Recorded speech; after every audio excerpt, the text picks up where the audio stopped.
take a look at this. We have new video. Wow, that came at you fast, huh? That surveillance video showing the moment a car slammed into a house in Richmond Heights.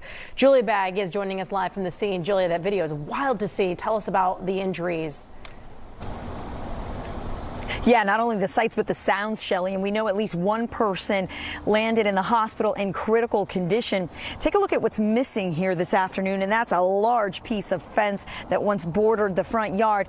And then look beyond that to the front door that is actually jammed shut right now because of the impact. And just on the other side of it, that's where an 84-year-old woman was sitting at the time of the crash. A crash sends a car and a minivan blasting through a fence and into a Richmond Heights home. What's wrong with you? Oh! While one man stepped out of the minivan screaming, a woman in the other car had to be dragged out of the wreckage. Inside the home, Errol Gunter's mother had been in the living room. My mom was sitting right there behind the door.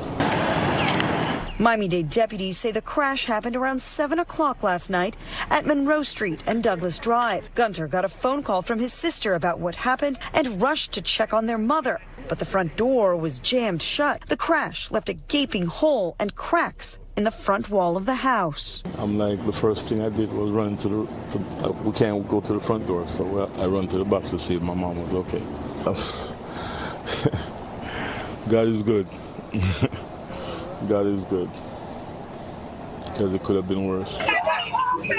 While his mom was okay, rescuers showed up and tended to the drivers and passengers who ended up in the front yard. Paramedics carried away a woman Gunter said had been riding in the front seat of the sedan. Now take a look at something else. This gray SUV parked in the front yard. This was there at the time of the crash, and family members tell me it's thanks to that car being parked there.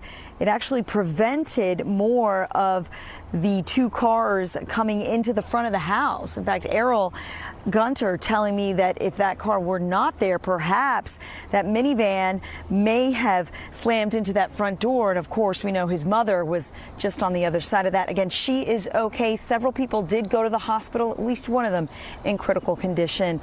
Reporting live in Richmond Heights, Julia Bagg, NBC6 News.